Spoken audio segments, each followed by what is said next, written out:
ఓం నమో నారాయణాయ నమ. ఆత్మబంధువులందరికీ నమస్కారం. శ్రీమదాంధ్ర భాగవతం 58వ భాగంలోకి వచ్చాం.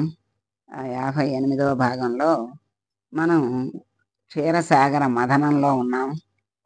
ఇంకా అది పూర్తి అవ్వలేదు. లక్ష్మీదేవి పుట్టింది, అందరినీ చూసింది, రాక్షసుల్ని చూడలేదు. ఆ తల్లి కళ్యాణం కూడా అయ్యింది. ఈరోజు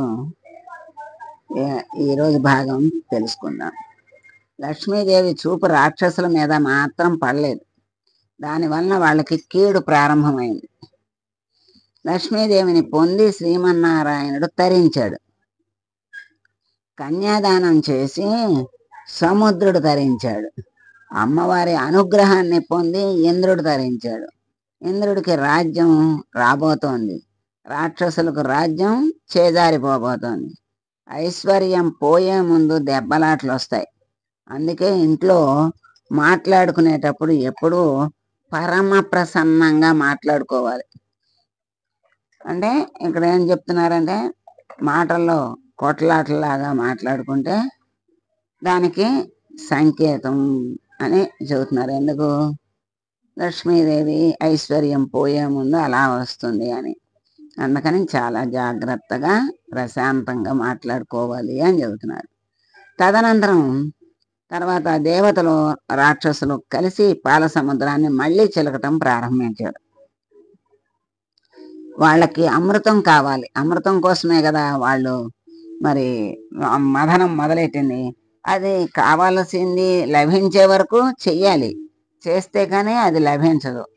కనుక అమృతం లభించే వరకు క్షీరసాగర మథనం నడుస్తూ ఉండాల్సిందే. చాలాసేపు చిలికిన తర్వాత అందులో నుంచి శ్రీ మహావిష్ణువు అంశ కలిగిన వాడు, పచ్చని పట్టు వస్త్రాన్ని ధరించిన వాడు, కంబుకంఠుడు, శంఖ చక్ర గదా పద్మాల్ని ధరించిన మహాపురుషుడు ఒక ఆయన క్షీరసాగర మథనం జరుగుతూ ఉంటే ఆ పాల సముద్రంలో నుంచి ఉద్భవించాడు.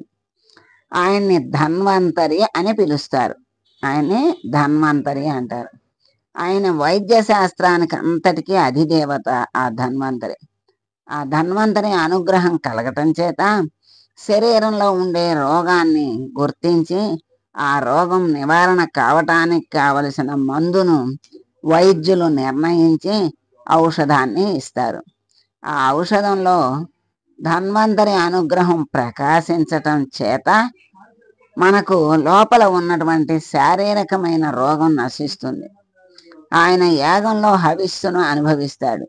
ఆయన చేతిలో అమృత పాత్రం ఉన్నది.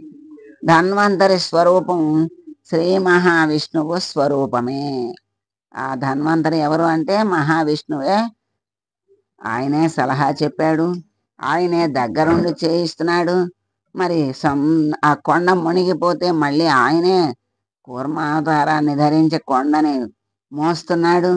అది పడిపోకుండా చూస్తున్నాడు. అక్కడే ఉన్నాడు. ఎవరికి ఇవ్వాలో అవి ఇస్తూ ఉన్నాడు.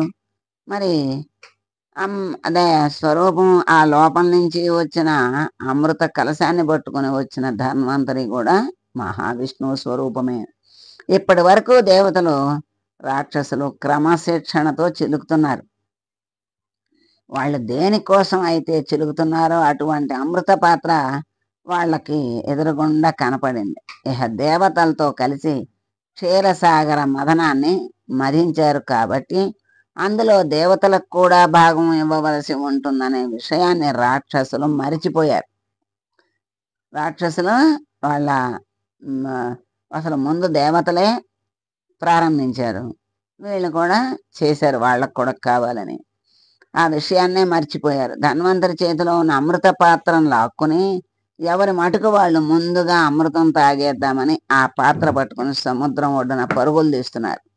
అంటే వాళ్ళల్లో వాళ్ళకు కూడా అందరికీ పంచుకుందామని లేదు. ఎవరికి దొరికింది వాళ్ళు అంతా తీసేసుకుందామనే స్వార్థం. అదే రాక్షసత్వం. అందుకే రాక్షసులు అన్నారు. తీసుకుని అది పట్టుకుని పరిగెత్తుతుంటే ఒకళ్ళ వెనకాల ఒకళ్ళు వాళ్ళందరూ పరుగులు తీస్తున్నారు. వాళ్ళల్లో వాళ్ళు బలం కలిగిన వాళ్ళు ఆ పాత్ర పట్టుకుని పరిగెడుతుంటే వాళ్ళ యందు అమంగళకరమైన కలహం అతిశయించింది. ఐశ్వర్య భ్రష్టత్వానికి ప్రధాన కారణం కలహం ఏర్పడటం. రాక్షసులు అమృత పాత్రను పట్టుకు పారిపోతుంటే దేవతలు శ్రీమన్నారాయణుని ప్రార్థన చేశారు. పరమాత్మ మోహిని రూపాన్ని స్వీకరించాడు. మోహినిని చూసేసరికి రాక్షసులకు స్పృహ తప్పిపోయింది. అమృత పాత్ర మీద కోరిక తగ్గింది. తుచ్చ కామానికి జారిపోయారు. వారి కోరిక ఒకటే, మనం ఎవరు ఈమెతో బాగా మాట్లాడి ఈమెను వశం చేసుకోగలం. శ్రీ మహావిష్ణువు కేవలం శరీర రూపం చేత రాక్షసులను మోహపెట్టాడు. వాక్కు చేత సత్యాన్ని చెప్తున్నాడు.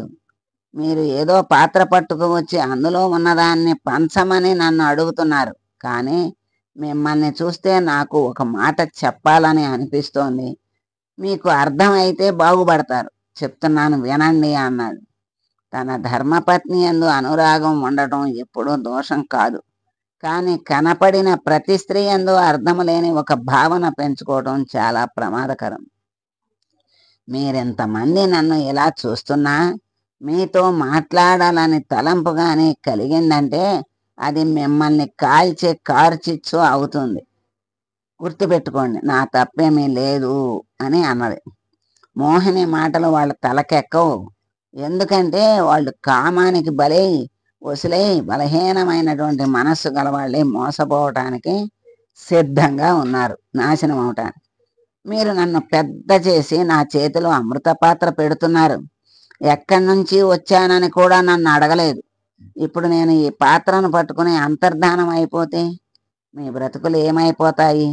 మీరు ఎంతో కష్టపడ్డారు అన్నది రాక్షసులు నిజంగా ఈమె మాటల్లోని యథార్థాన్ని గ్రహించిన వాళ్ళైతే, తల్లి మేము ఈ పని చేసి ఉండకుండా ఉండవలసింది అని కాళ్ళ మీద పడి వెంటనే వాళ్ళ మనసు మార్చుకున్నట్లయితే క్షీరసాగర మథనం కథ వేరేలాగా ఉండేది.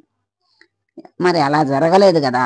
చాలామంది క్షీరసాగర మథనంలో శ్రీమన్నారాయణుడు మోసం చేసి రాక్షసులకు అమృతాన్ని పంచి ఇవ్వలేదు అంటారు. వాళ్ళకి తెలిసింది అంతవరకే. అది అసలు వెనక దాని ఎందుకు అలా జరిగింది అని ఆలోచించకుండా మనమే గొప్పవాళ్ళం అనుకుంటారు, నిర్ణయాలు చేసేస్తారు, చెప్తూ ఉంటారు. అది చాలా తప్పు. ఎందుకంటే ఇవి ఇప్పుడు వాళ్ళు చేసినటువంటి నిర్ణయాలు కాదు, చెప్పినవి కాదు. ఎప్పుడో పెద్దలు చక్కగా అన్ని గ్రహించి చేసినటువంటివి కనుక వాటిని విమర్శించే అసలు అర్హత హక్కే లేదు. అది కూడా తెలుసుకోలేక అలా చేస్తూ ఉంటారు. ఎవరు చేసిన దానికి వాళ్ళు మరి తప్పకుండా ఆ ఫలితాలు చిన్నదైనా పెద్దదైనా అనుభవించవలసే వస్తుందనే విషయం గుర్తుపెట్టుకుంటే ఏ పనైనా ఆలోచించి చేస్తారు. మరి అలా ఇలా చేసి ఉండకుండా ఉంటే ఈ కథ వేరేగా ఉండేది. ఆ కాళ్ళ మీద పడి వెంటనే మనసు మార్చుకున్నట్లయితే బాగుండేది వాళ్ళ పరిస్థితి. అలా చేయలేదు.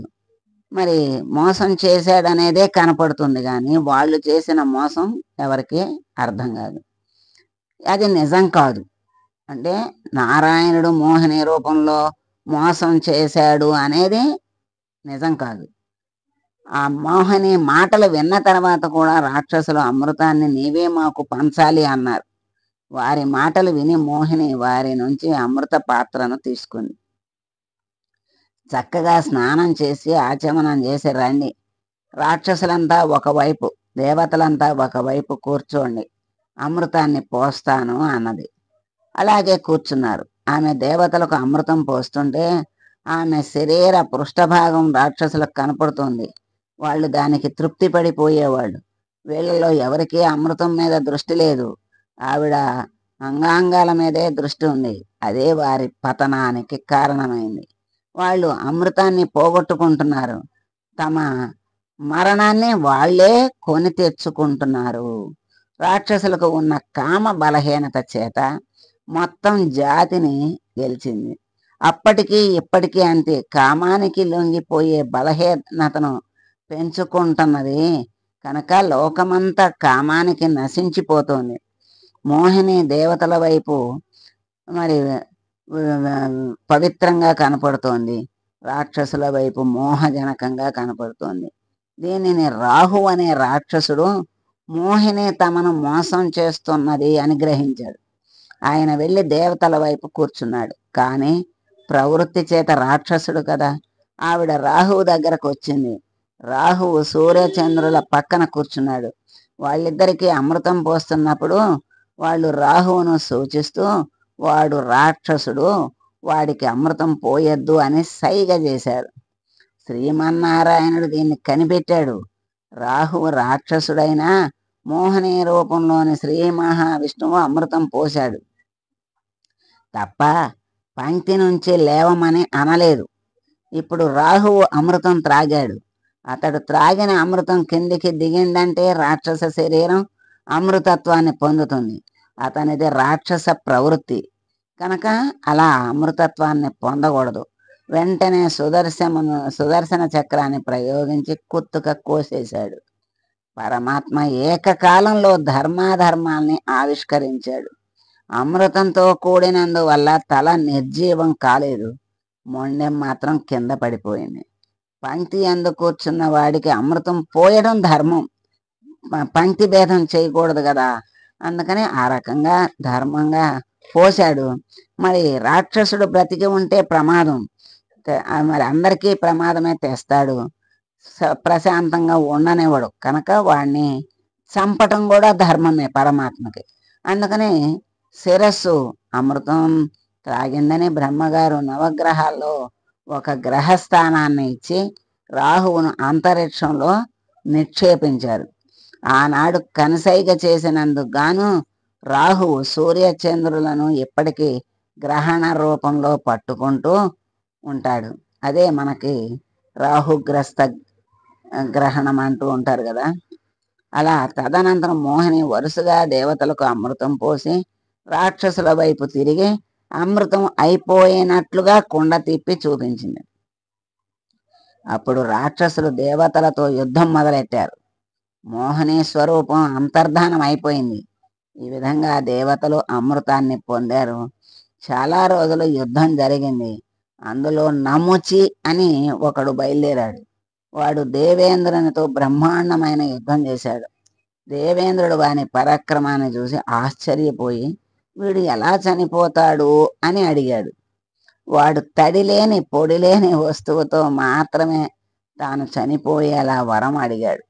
అందుకని వారిని తడి పొడి లేని వస్తువుతో కొట్టు అన్నారు. ఇంద్రుడు తన వజ్రాయుధాన్ని సముద్రపు నురుగులోకి తీసుకువెళ్ళి అటు ఇటు తిప్పాడు. నురుగు తడి పదార్థం కాదు, పొడి పదార్థము కాదు. అలా ప్రయోగించేసరికి నముచి చచ్చిపోయాడు. దీన్ని ఒక కథగా కాకుండా అంతకు మించి ఇందులో తెలుసుకోవలసినవి చాలా ఉన్నాయి. మరి కష్టం వచ్చినప్పుడు దేవతలు శ్రీమన్నారాయణుని ప్రార్థన చేశారు.